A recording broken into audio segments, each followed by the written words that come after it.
Namaskar. Shri Rajesh Verma, Secretary of MCA. Sanjay Kumarji, Additional Secretary and the Financial Advisor. Shri Ashok Kumarji, Postmaster General of India. And all heads of the regulatory bodies, institutions which impart education on various corporate-related subjects, officials, invited guests, and the media.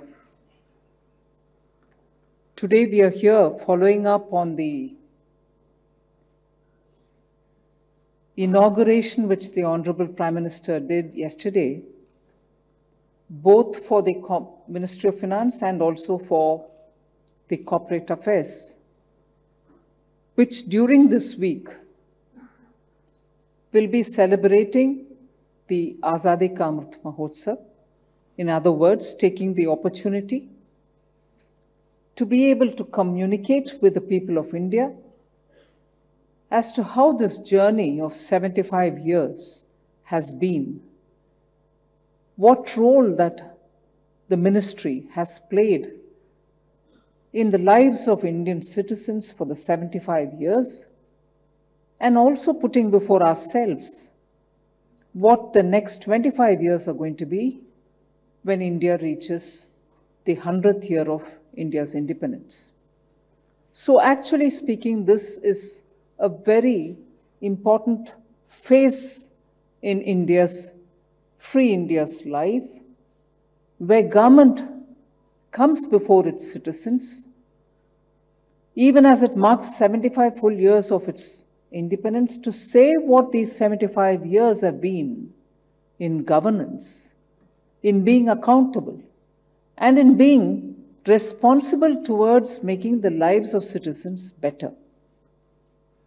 So, Honorable Prime Minister had started this Azadi Ka Amrit Mahotsav in 2021 in March, when he participated in the Salt Satyagraha once again in Dandi. And from then, 75 weeks up to August 2022 will be part of the Azadi Ka Amrit Mahotsav. However, of course, even after August this year, till August 2023, Azadi Ka Amrit Mahotsav will be continuing so that we are able to do so many different things. Recall the sacrifices made by the freedom fighters. Who were they? Which regions they belonged to? What kind of sacrifices they did? Does this younger generation have the same opportunity to know and appreciate them? As much as also saying what kind of challenges this country has faced from 1947 till today, and despite all those challenges, have reached where we have reached today, and where we have reached today. I'm sure all of you all will agree, subject to some conditions, that it is something about which Indian citizens can feel happy and proud about, that despite all the differences, despite all the challenges, despite all future problems that we may have to overcome, we together as a country, center and states, people from all different regions, have, as a democracy with all the rights intact for individuals, have pulled along to reach where we are today. And therefore, it is important for us to pause for a minute and look back and see what these achievements have given us, or the challenges that they've posed us, and how to take us forward in the next 25 years. Whilst I'll be part of Corporate Affairs Ministry and also the various departments in the Finance Ministry, I think the Corporate Affairs Ministry is uniquely placed in dealing with this Azadi Ka Amrit Mahotsav. It is uniquely placed because it's a regulatory ministry. It has under it so many very critical, very important regulatory bodies. And as we saw in that picture which was shown about MCA and its contribution in the last 75 years in its various different avatars. It clearly shows, though it's a regulatory ministry, largely, how it has impacted the lives of common Indians, be they in small business or a part of a larger business or even a small investor. How during these 75 years, catching up with what's developing, the ministry has evolved the various instruments through which it relates to the common Indian citizen. The various laws that it had to revisit and change and keep it up to date are all very clearly shown in that very crisply made film. But I would certainly say that while the rest of the departments of Finance Ministry also have their own complex relationship with the citizens of India, Ministry of Corporate Affairs is certainly uniquely placed while facilitating even as it is regulating. The two examples I can take right up front are the ways in which the Companies Act and also the IBC, in order to keep itself robust, time-relevant and nimble, have continuously kept responding to the need of the hour, need of the day, and the global best practices, and therefore didn't fight shy of going to the Parliament any number of times with amendments.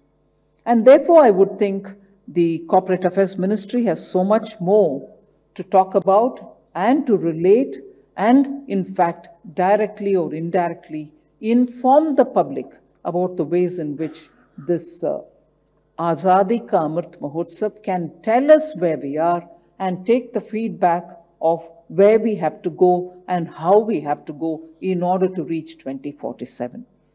I'm sure the institutes, the Institute of Chartered Accountants of India, Institute of Cost Accounts of India, and Institute of Company Secretaries are very potent bridges for and through their students, through their practitioners, through their certified members, to communicate this to the people of India and be able to also get the inputs from them to see how this ministry can take it forward further.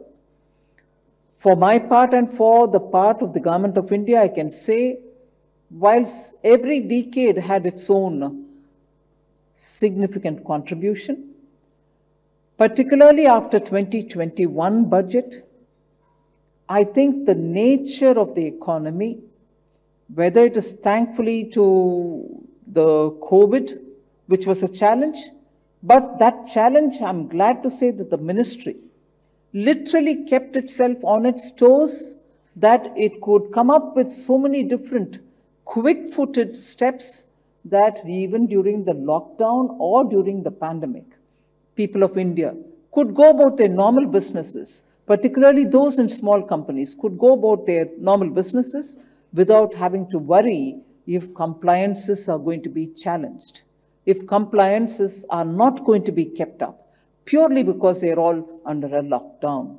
But on the contrary, what we find, and I'm sure the data is available for all of us to know and validate if we observe, that contrary to the fears and suspicion, India set pioneering steps forward in enabling companies to keep fulfilling the compliance norms by opening it up to be digital, allowing video conferencing, keeping on, technology-driven answers when you really couldn't meet in person.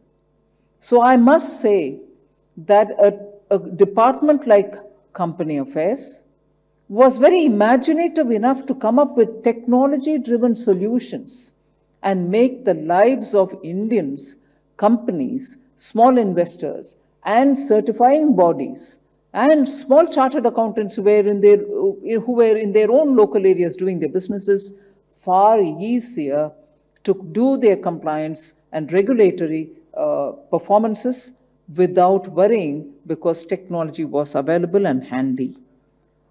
Now, if that was the case from 2020, 21 and 21, the budget of 22, in fact, looks forward for the Amrit Kal, for the next 25 years.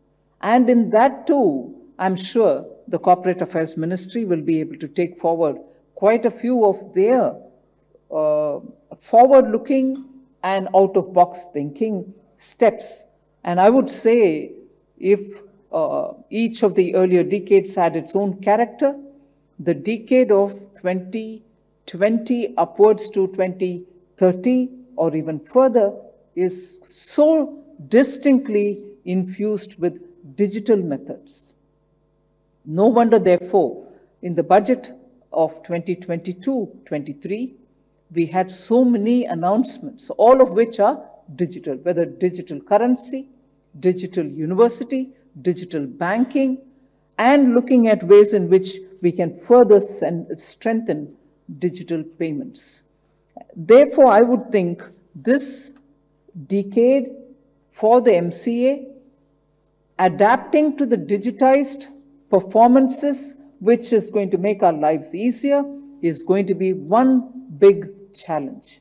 And I'm glad I saw the presentations this morning of the various agencies, which are largely regulatory, the Competition Commission of India, the NFRA, the National Financial Reporting Authority. You can clearly see all of them are seized of the fact that the world is moving towards greater digitization, and in that, India leads by having come up with the India stack with which a lot of our functions are happening digitally. So the impact of this digitization is certainly going to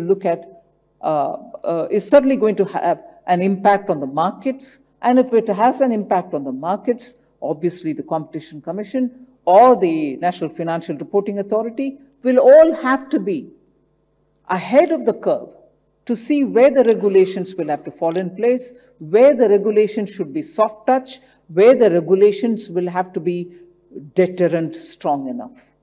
And therefore, I think this feature that the next 25 years will be digital and driven by digital considerations, because that's become now a habit, good habit, easy habit.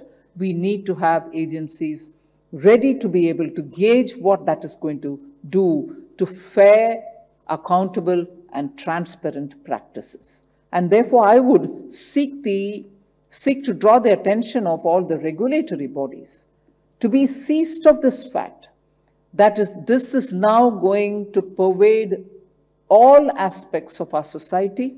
We cannot be behind the curve. The regulators will have to understand at what level and with what effect you need to come in. And you have to be well advanced in understanding the situation rather than be caught unawares. This also, of course, gives the challenge of digital, the black dark world, which can do things in the digital arena, which can itself be a big threat. So it's very well for the regulators, it's very well for the institutes, it's very well for those who are coming out of these institutes to benefit from the digitized era. But we also need a strong manpower, which is going to be constantly looking at ways in which they can evolve the firewall mechanisms which are so required to safeguard the digital enabling platforms, the digital world that we have created for our convenience now. And the convenience has been tasted by every Indian citizen, in the smallest in the villages or even the most sophisticated in institutions. Now, every institution, therefore, I would think, will have to equally give attention to experts who will have to be with you on a constant basis, understanding the challenges where they come from, and strengthen and make robust your firewall mechanisms. Or else that which made our lives easy, that which is making our lives continuously easy, can itself become the biggest handicap if we are not able to prevent any unforeseen disaster that can be in the name of a hacker or a person who can misuse this technology, which is today so full of promise, but it shouldn't become a deterrent. Now, there are just two things that I'd like to draw the attention of the August gathering here today. During the pandemic, the MCA did perform, as I said, its roles with a lot more future-looking approach, and also understanding that that's an opportunity for us in reducing government's presence and maximizing on governance. So I think with all that, it didn't become a deterrent or a handicap. It didn't become a deterrent or a handicap, but it actually enabled people during the pandemic, is proven by the statistic before me. I'd like to share that with you. During the financial year 21-22, MCA registered more than 1.67 lakh company incorporations. And if you compare that with the earlier year, 2020-21, when it was only 1.55 lakhs. So if 1.67 lakh companies got incorporated during the year 21-22, it shows that the mechanism through which they are registering are, one, easy, two, also that the ground is not deterred by or challenged by or made difficult by the pandemic. Equally, the kind of steps which were taken by the MCA, who were transforming the regulatory environment, are worth recalling. There was a revision of the definition of small companies, which has reduced compliance burden to about 2 lakh companies. This happened during the pandemic, and I would want to put it on record here for us to know that a ministry like Corporate Affairs was actually on its toes, making sure that during the lockdown, companies are not put to difficulty. So a definitional change also happened at that time. Then there was 0 MCA fees being collected for company incorporations up to 15 lakh rupees of authorized capital. 0 MCA fees. Then there were incentivization of incorporation of one-person companies, the OPCs. Incentives were provided. This happened during the pandemic. So if we are looking at the ways in which in 75 years, the Ministry of Corporate Affairs responded to the growing needs of the free India, but the challenging period of the pandemic also kept them very related to the ground and responding to the needs of the ground. So incentivizing one-person companies. Very important, and an effort which shall continue, is the decriminalization of technical and procedural violations. Decriminalize them under the Companies Act 2013 and also under the Limited Liability Partnership Act of 2008. That, I think, is a very important step taken, particularly during the pandemic. The time given, time for consultation, all taken on board. Decriminalization actually is something which the Prime Minister has been very keen on, because his message has been, trust your businesses. Give them that confidence that government is looking at them favorably, because we want them to do their business without worry and prosper. It is that which is going to help India to move forward, not if you're suspecting them in every measure, every step, and therefore decriminalization is something which the Honorable Prime Minister has been insisting. And I'm glad during this pandemic, the time was effectively utilized by MCA to remove those clauses or amend those clauses, which brings in that element of criminalization. Also, I probably mentioned it earlier, that during the pandemic, just so the companies can continue with the general body meetings, video conferencing was allowed for board meetings, for EGMs and for AGMs. Now, if this was done, Equally, the NCLT, the Company Law Tribunal, enabled e-filing mandatory at all its benches across the country under the e-court initiative. Even this was done by the NCLT. I would very quickly like to put on record and also compile the reforms and initiatives which have been taken by the other organizations, all of which come under the MCA, whether it is the IEPF, the Investor Education Protection Fund Authority, which have been very effectively shown in the film. They have simplified many of those processes through rationalization of various requirements for it. Similarly, they've already said that 62,000 investor awareness programs have been held by IEPF. In a way, I would think, quietly, these have helped during the pandemic, the very significant increase in retail investor numbers in India. In fact, there are times when I've answered, even in the parliament, that if FPIs are going away and coming into the country as and when, and giving us a feeling that funds are going out of India, retail investors in India have come in a big way that they seem to act like the shock observers. If FPIs went away, FIIs went away, our markets did not really have to show the ups and downs in a very distinct way, because the small investors in the country have come in a big way, trickling into the country. And that is one of I would think, in the 75th year for us to be able to say that Indian investors, the small and the big and everybody, are coming into the market and coming in with greater awareness being given by institutions like IEPF.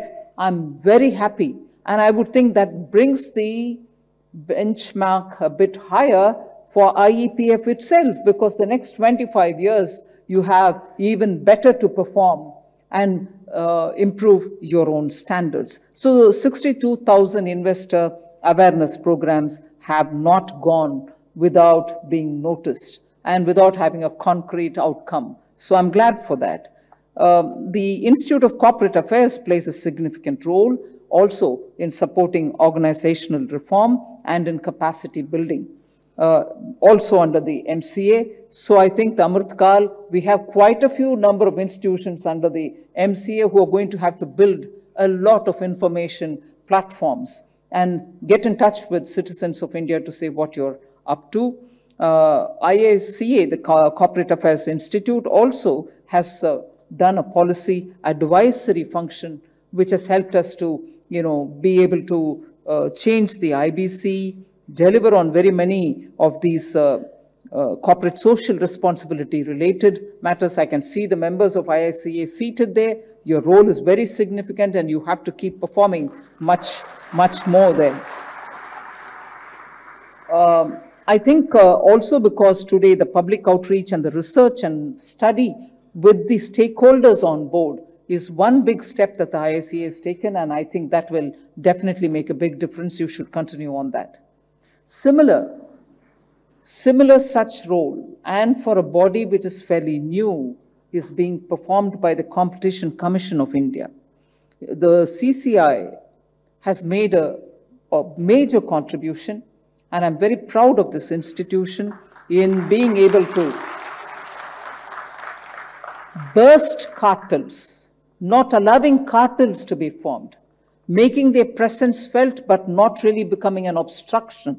So bursting cartels, controlling mergers in a very soft but significant way, giving consumer the necessary protection, making sure that the markets feel that they are being remotely but silently being controlled, in the sense understanding the market and allowing it to function in a free and fair manner but without interfering in their function. And also enabling new age markets, international cooperation, and so on. I honestly think the Competition Commission of India, when of course I'm in their private audience, in the sense when I attend their CCI programs, I keep telling them, you've not done enough. You've not done any number of suo motu studies. You've not picked up on certain things which are very critical for India. Your presence will have to be there, felt by everybody and so on. But for a minute, let me imagine that this road doesn't exist. Nobody's here. They are actually doing a significant job in making sure India's free market is fair market, and making sure in an era when mergers and acquisitions are going to happen in a very big way. Mergers and acquisitions are happening in India in a big way. The CCI is remaining like a shadow, but without affecting functionalities.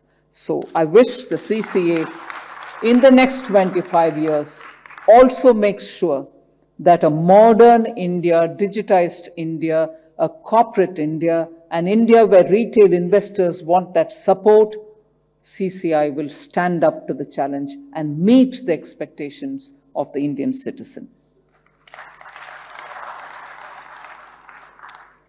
A recent, but I'm treading on a bit of a sensitive area.